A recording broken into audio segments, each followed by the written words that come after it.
Bonjour à tous, bienvenue sur cette formation, les bases de la nutrition sportive. L'objectif étant de vous fournir l'essentiel de la nutrition, que vous soyez débutant ou que vous savez déjà pas mal de choses et que vous souhaitez une piqûre de rappel, cette vidéo est faite pour vous. J'avais déjà fait une première édition, on va dire, de cette formation l'année dernière, qui était beaucoup plus longue, et ensuite je m'étais dit que j'attendais un peu les retours et que cette année, en 2024, je ferai une meilleure version. Donc on a celle-ci, qui est plus condensée et avec vraiment l'essentiel de ce qu'il vous faut savoir. Donc on va commencer sans plus tarder avec notre sommaire. On va commencer avec une introduction où je vais me présenter pour ceux qui ne me connaissent pas et voir un petit peu c'est quoi l'objectif de cette formation. Ensuite, on va partir sur les principes de base de la nutrition. On va voir les protéines, les glucides et les lipides. Normalement, vous en avez déjà entendu parler ou vous savez grosso modo ce que c'est. Mais c'est toujours bien d'avoir un rappel et peut-être voir ma façon de l'expliquer. On va voir l'importance de ces 3 macronutriments et leurs sources principales. Ensuite, en numéro 3, on va voir les 4 piliers d'une alimentation saine. On rentrera dans le vif du sujet. Les 4 piliers rapidement, il y aura les fruits et les légumes. C'est quoi leur rôle? C'est quoi les recommandations et comment les intégrer petit à petit dans la vie de tous les jours si vous n'en consommez pas. Le deuxième pilier, ça va être aller chercher des protéines maigres. De manière générale, on a toujours des protéines dans notre alimentation, mais on va avoir tendance à aller chercher des protéines dites grasses, ce qui fait monter notre taux de lipides. C'est pas forcément optimal, et en fait, en essayant d'aller chercher des protéines maigres, ça permet de réduire notre consommation de mauvaises graisses, ce qui est bien. Le troisième pilier, c'est les glucides complexes, et essayer de complexifier notre apport en glucides. De manière générale, on va avoir du pain blanc, on va avoir des choses comme du riz frit ou des choses comme ça. Et on va essayer d'aller vers des glucides plus complexes avec des fibres, par exemple, comme du pain complet et autres. Et le dernier pilier, c'est les graisses saines. Essayer d'améliorer l'apport en acides gras et limiter tout ce qui est graisse saturée et graisse trans. Numéro 4, on va voir la planification des repas. L'avantage de planifier ses repas, comment faire. De manière générale, les gens sont un peu perdus là-dessus quand on parle de planifier les repas ou modifier un petit peu. Par exemple, si le matin vous êtes pressé et que à chaque fois vous mangez un peu n'importe quoi, il y a toujours une solution, une méthode, une pratique qui va faire que ça va vous simplifier la vie là-dessus. Ensuite, la gestion des portions et des calories. On va voir rapidement, selon votre poids, votre taille, vos objectifs, comment gérer vos portions et votre apport calorique.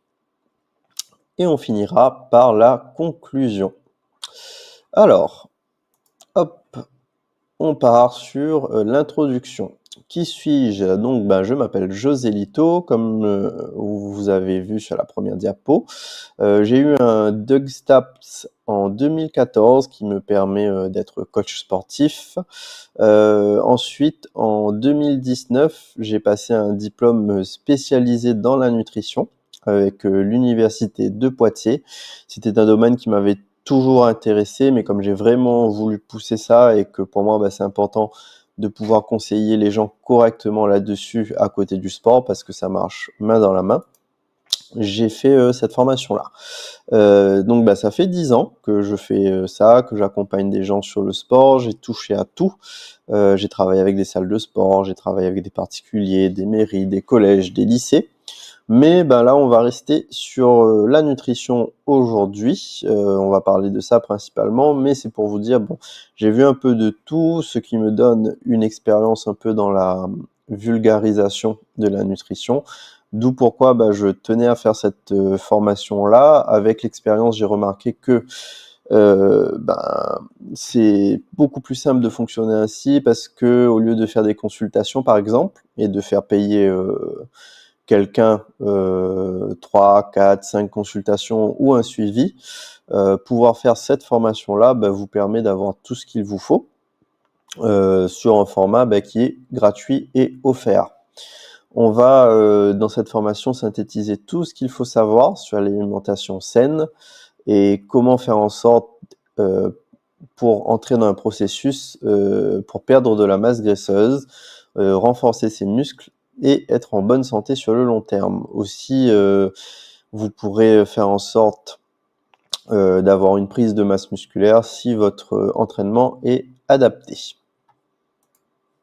Alors, les principes de base de la nutrition avec les 3 macronutriments. Si vous avez lu le petit e-book que j'ai fait, j'en parle et je développe un petit peu. Je vais revenir là-dessus dans cette formation. Mais après, on ira un petit peu plus loin avec les autres parties. Tout d'abord, il y a les protéines qu'on retrouve dans les viandes, poissons, œufs et les légumineuses comme les lentilles par exemple. C'est un macronutriment essentiel pour la réparation et la croissance musculaire, ainsi que la construction et la réparation aussi de l'ensemble de vos tissus, comme les tendons, la peau, etc.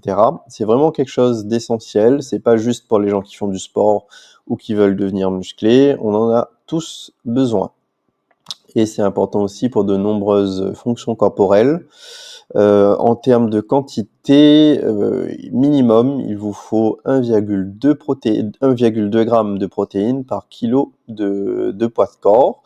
Si vous êtes sportif, selon votre activité physique et vos objectifs et votre individualité, ça monte à 1,6 à 2 grammes de protéines par kilo de poids de corps.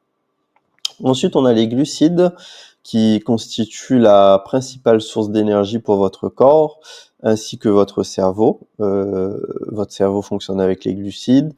C'est un peu le carburant de votre corps, ainsi que le carburant utilisé quand vous faites du sport.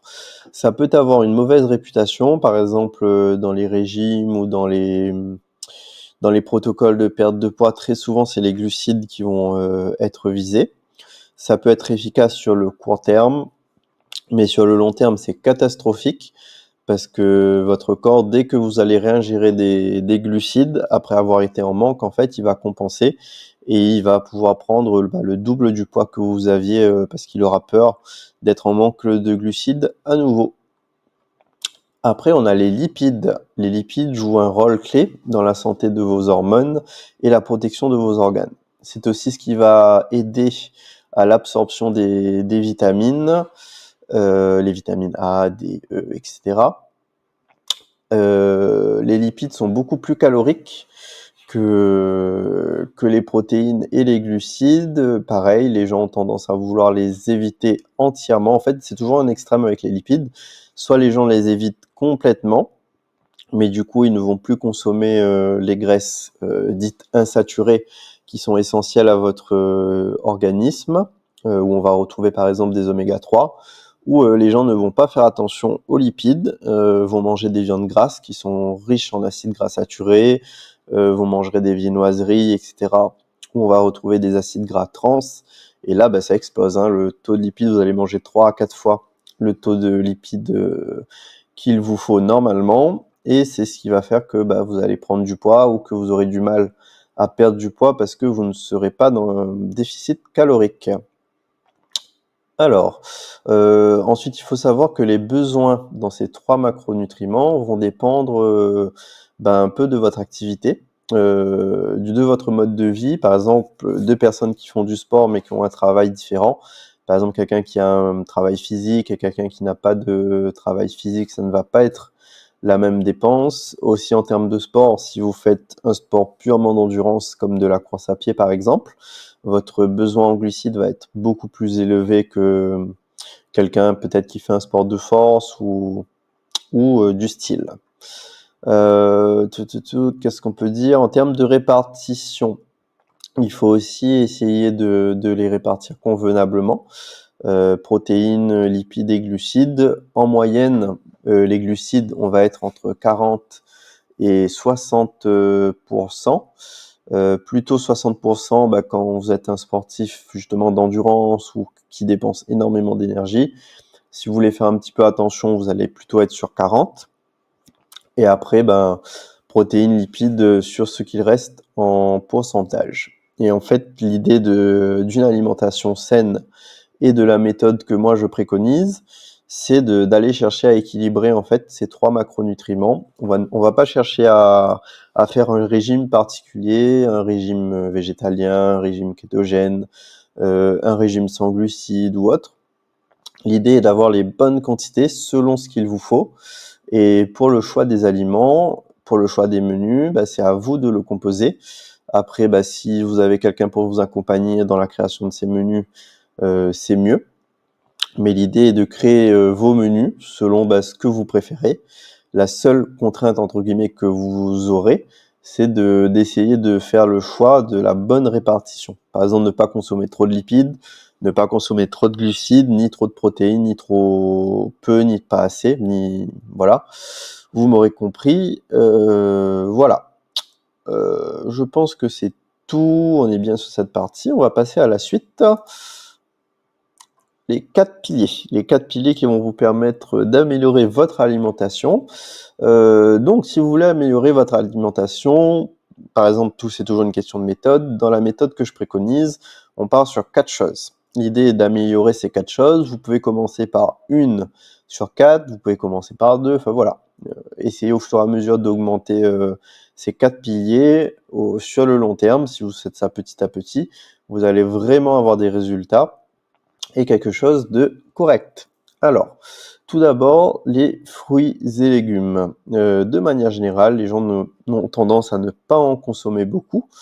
C'est important, c'est là que vous allez retrouver tout ce qui est vitamines, minéraux, antioxydants, ce qui va vous favoriser une santé optimale et aussi vous fournir l'énergie pour vos activités quotidiennes, renforcer votre système immunitaire, vous allez moins souvent tomber malade. Et c'est très très très riche en nutriments, micronutriments. Vous allez y retrouver des fibres qui va aider par exemple pour votre santé digestive, des vitamines, des minéraux, potassium, magnésium. Une petite règle en alimentation, en général les aliments colorés vont être riches en micronutriments. Ça aide surtout en ce qui concerne fruits et légumes. C'est aussi là que vous allez retrouver tout ce qui est antioxydants. Très rapidement, les antioxydants, ça joue un rôle protecteur, ça aide à prévenir contre le vieillissement et contre diverses maladies. Par exemple, vous pouvez en retrouver dans les fruits rouges, framboises, myrtilles, etc. Et plus vous allez varier, mieux ça va être.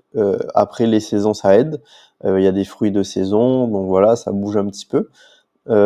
Petit conseil là-dessus, essayez d'intégrer, là par exemple, dans votre alimentation, essayez juste d'intégrer 1 ou 2 fruits par-ci par-là, en collation, en fin de repas. Pareil pour les légumes, après il n'y a pas de vérité vraie.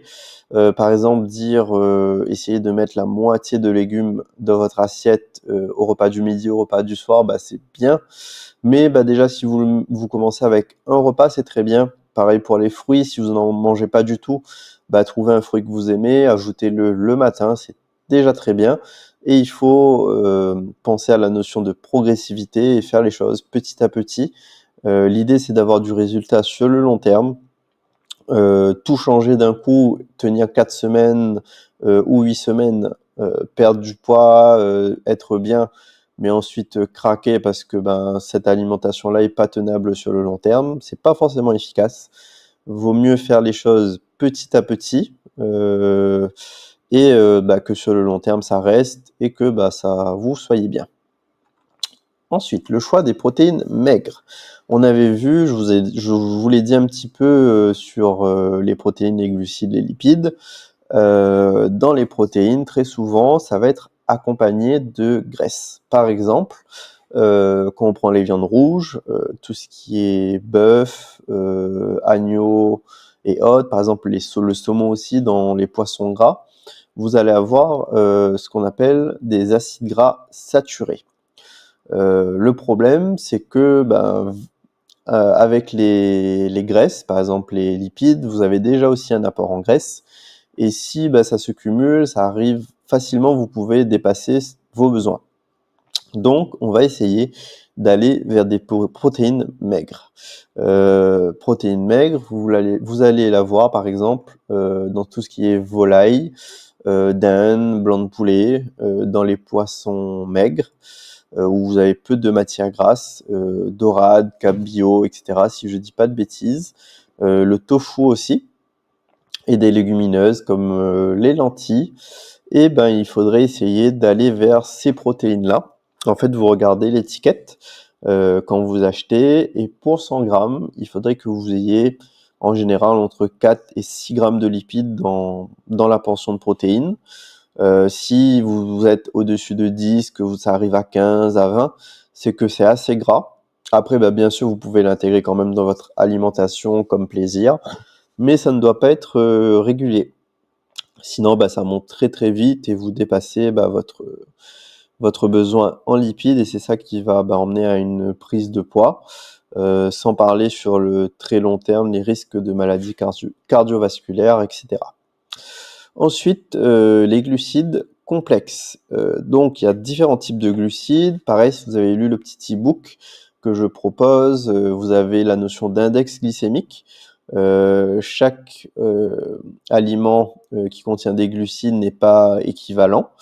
Il y en a qui vont aller très vite dans le sang, il y en a qui vont prendre un peu plus de temps.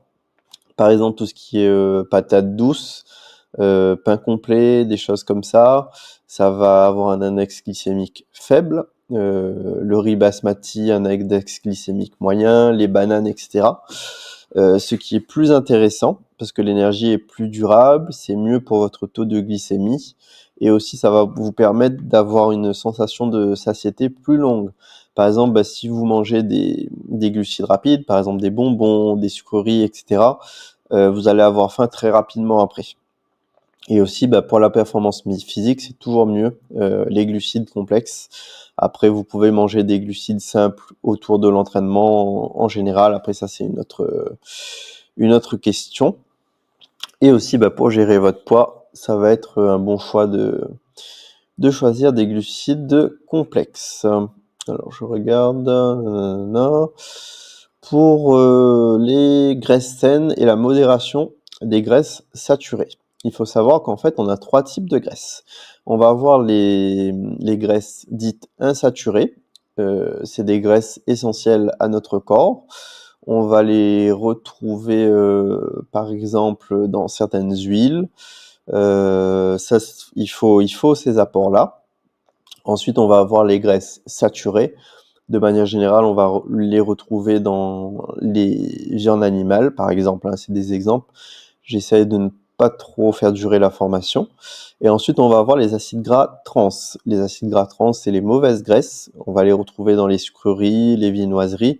En général, c'est dû à un processus industriel. Pour les acides gras saturés, on va essayer de les apporter de manière quotidienne. Par exemple, c'est là-dedans qu'on va trouver des oméga 3. Les oméga 3, ça va être important pour notre santé cardiovasculaire, pour des processus anti-inflammatoires. Et ça permet d'équilibrer parce qu'on a tendance à avoir trop d'oméga 6. C'est ce qu'on va retrouver dans les protéines grasses. Donc, ces graisses saines-là, ça va pouvoir vous donner un équilibre au niveau des hormones, vous aider à absorber les nutriments, comme je l'avais dit. Et aussi, si vous mangez les bonnes graisses, vous aurez une meilleure sensation de satiété, et aussi ça apporte de la saveur à vos goûts. En termes de prévention de maladies, ça permet de limiter tous les risques de maladies cardiovasculaires sur le long terme. Donc, pour résumer cette petite partie-là, graisses saines, essayez d'éviter tout ce qui est pâtisserie, viennoiserie. Ça, c'est vraiment quelque chose qui doit être assez limité dans votre alimentation, 1-2 fois dans la semaine. Ça va vous permettre de vous faire plaisir, mais ça ne doit pas être de manière quotidienne. Pour les acides gras saturés, tout ce qui est viande, vous allez aussi le retrouver dans les œufs, par exemple dans le coco, c'est des graisses saturées. Vous pouvez en apporter, mais de manière limitée.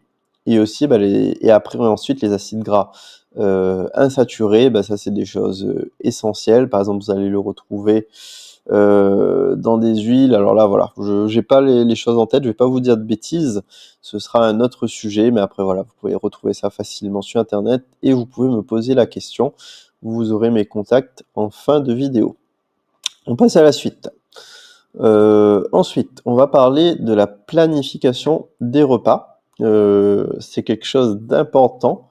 Dans notre société, on est toujours un peu pressé avec le travail, la vie de famille, les études, et on a tendance à nous nourrir de dernière minute. Sauf que les options qu'on a de dernière minute sont pas forcément bonnes. Il va toujours y avoir des fast-food, toujours des choses pas très bonnes à manger.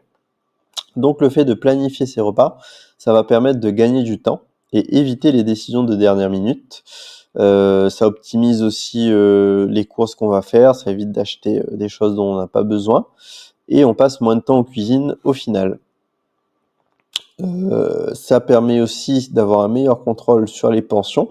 On le verra juste après. En fait, on a des portions à respecter selon vos objectifs, selon votre poids, taille, etc. Et on équilibre mieux du coup les protéines, les glucides complexes, on arrive à intégrer des légumes et des graisses saines. Quand on fait les choses de dernière minute, c'est un peu plus compliqué. Ensuite, pour les petits conseils pratiques, vous pouvez utiliser un calendrier ou une application. Il y a des applications qui vous aident à calculer vos portions ou des livres qui peuvent vous donner des recettes. C'est aussi important d'intégrer des aliments que vous aimez. Par exemple, si vous n'aimez pas, je sais pas, les brocolis, les choux-fleurs, c'est pas en vous forçant à les manger que vous allez perdre du poids, mais en trouvant des alternatives, des haricots verts, peut-être que vous êtes plutôt crudité. Après, il faut toujours penser à varier, mais trouver des petites recettes rapides à faire avec des aliments que vous aimez et ne pas sacrifier le plaisir gustatif là-dedans. Après, le fait de faire de la préparation en lot et d'essayer de congeler, ça peut beaucoup aider. Par exemple, le dimanche, vous pouvez prendre un temps pour faire de la patate douce au four, pour faire votre riz pour le lendemain, faire des légumes à la vapeur, faire des légumes au four et utiliser des Tupperware, etc. Au début, ça prend du temps, la première fois que vous allez le faire, mais plus vous allez le faire, plus ça devient des automatismes et ça devient plus simple. Ensuite, manger lentement. De manière générale, les gens mangent beaucoup trop vite. Des fois, les gens peuvent engloutir un repas en 5 minutes. Du coup, votre corps n'a pas le temps de générer la sensation de satiété et vous allez avoir encore faim, ce qui fait que vous allez avoir une suralimentation et manger un peu plus que nécessaire. C'est donc intéressant d'essayer de manger lentement, quitte à se chronométrer. Normalement, un repas, vous en avez pour 20-30 minutes en moyenne. Ça peut être moins, ça peut être plus, ça dépend. Ensuite, écouter les signaux corporels, justement, essayer de manger lentement. Petit aparté, j'essaie de pas en faire beaucoup pour pas que la formation dure 1h40 comme celle de l'année dernière. Normalement, si notre corps fonctionne bien, il est censé demander ce dont on a besoin. Après, malheureusement, avec tous les fast-foods, tous les sucreries qu'on a mangées dans notre vie, ça a déréglé un petit peu ce fonctionnement-là. Mais si vous avez besoin d'énergie, en général, votre corps est intelligent, notamment avec le microbiote, c'est la flore intestinale que vous avez dans votre estomac, qui est considéré comme un deuxième cerveau. Il va demander des glucides si vous avez besoin d'énergie. Il va vous donner une envie de poisson si vous avez besoin d'oméga 3. Et plus vous allez bien manger, plus vous allez faire attention et essayer d'apprendre à écouter votre corps, plus ces sensations innées vont revenir et se développer. Et ce sera de plus en plus facile de gérer votre alimentation. Et bien sûr, adapter les portions et mettre en place les changements de manière progressive. Ne changez pas tout de suite, c'est catastrophique, ça ne marche pas. Mettez les choses en place petit à petit, c'est 10 ans d'expérience qui parlent. Par exemple, j'ai déjà eu des clients qui perdent des dizaines de kilos en quelques mois, mais qui reprennent après. Par contre, j'ai des clients qui perdent très peu, qui sont un peu déçus parce qu'ils ne perdent pas beaucoup, mais au fil des années, ils perdent, ils perdent, ils perdent, ils perdent, et ils atteignent des résultats durables en gardant une psychologie saine, parce que c'est pas forcément simple pour votre santé mentale de vous priver et de vous mettre un peu dans le dur. Voilà pour les conseils pratiques. On va entamer la dernière partie. On est bien, on est dans les temps. La gestion des portions et des calories. Alors, importance de la gestion des portions. Donc, on a vu protéines, glucides, lipides. C'est important de manger les bonnes portions. On a vu les 4 piliers. Mettre des fruits et légumes, essayer de mettre plutôt des protéines maigres que des protéines grasses, ajouter des glucides complexes et éviter les glucides simples, et essayer de privilégier les graisses saines et éviter les mauvaises graisses comme les graisses trans, et limiter les graisses saturées. Donc, le fait de gérer ces portions-là, ça va vous permettre d'éviter de trop manger, de savoir qu'est-ce qu'il vous faut pour votre poids, votre taille, votre âge, votre activité physique, vos objectifs. Si vous voulez perdre du poids, il vous faudra un léger déficit calorique. Si vous voulez être juste en bonne santé, vous pouvez mettre en place juste la portion calorique qu'il vous faut. Peser ces aliments, ça peut être très très très bien. Moi par exemple, quand je fais des suivis alimentaires, c'est ce qu'on va faire, parce que ça permet de s'éduquer sur les quantités, parce que on ne sait pas forcément les quantités qu'on mange, et le fait de peser ces aliments, ensuite, au bout de, je sais pas, 1 mois, 2 mois, à vue, on sait qu'est-ce que représente 100 grammes de poulet, qu'est-ce que représente notre portion nécessaire en riz ou en pâtes, et après on peut le faire à l'œil nu. Mais il faut prendre une petite partie, un petit temps pour s'éduquer là-dessus. Ensuite, les conseils pour éviter de trop manger, ou dans certains cas de pas assez manger, il faut manger lentement pour permettre à la satiété de s'installer, et apprendre à écouter ces signaux de faim. Des fois, il y a ce qu'on peut appeler la faim émotionnelle. Pareil, c'est un autre sujet, on va pas débattre là-dessus et développer, sinon on en aura pour des heures. Mais voilà, la faim, normalement, la faim alimentaire et le besoin de s'alimenter, il n'est pas énorme.